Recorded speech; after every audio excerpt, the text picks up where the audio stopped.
que você que trabalha na Wealth, né, você é responsável da Wealth, da EQI, como é que estão os seus clientes? Como é que está a percepção, o humor, né, das pessoas que estão são clientes da EQI na gestão do seu patrimônio? Eles estão mais interessados em investir no Brasil ou estão olhando mais para o exterior?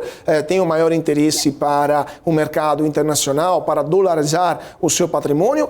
Mesmo se lá fora também temos uma perspectiva de recessão, pelo menos no segundo semestre desse ano, ou ainda temos um bias doméstico, ainda estamos de olho, ou pelo menos os clientes da Wealth estão de olho no mercado brasileiro e preferem manter aqui parte considerável do seu patrimônio?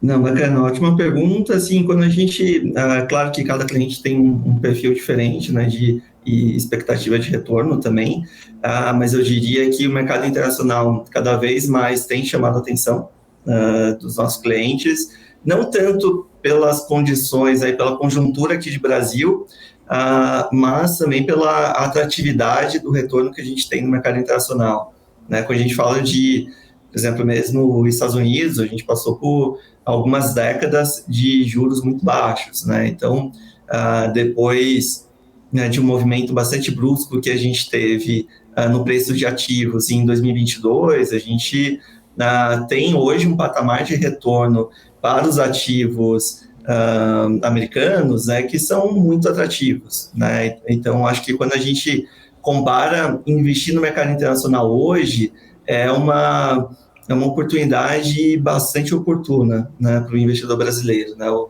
investidor brasileiro, de forma geral, ele internacionaliza pouco o seu patrimônio, né? Acho que essa é um movimento que cada vez mais deve acontecer, né, do investidor brasileiro enviando cada vez mais parte do seu patrimônio para fora do Brasil. Hoje em dia a gente tem várias plataformas de investimentos que facilitam, né, esse movimento também, né, que são plataformas bem mais acessíveis e dinâmicas, né, para o investidor.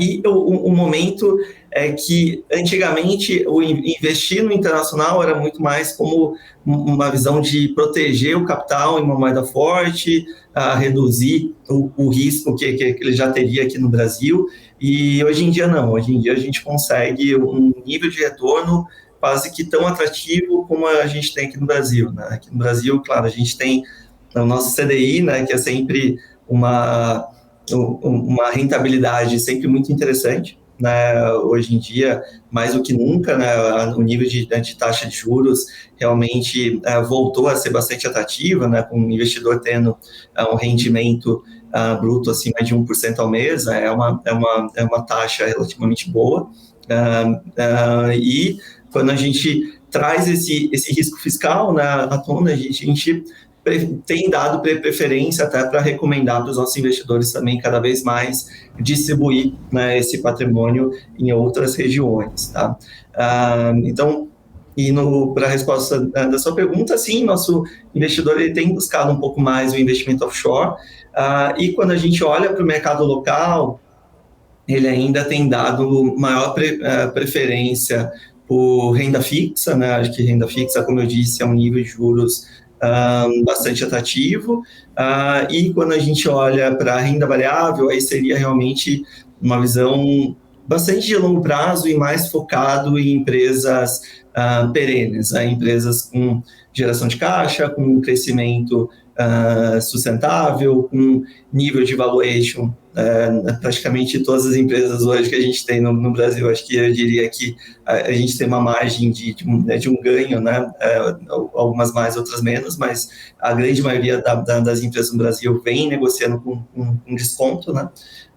Muito por conta, inclusive, do próprio nível de juros, né, que acaba trazendo esse desconto. Mas, enfim, eu acho que, para resumir, eu acho que é um perfil da grande maioria dos clientes, é um humor de ser mais cauteloso, né? Ter uma postura mais conservadora realmente nos investimentos, seja na escolha da classe de ativos, seja na região que ele vem investindo. Eu acho que a principal mensagem é de buscar uma alocação mais conservadora mesmo.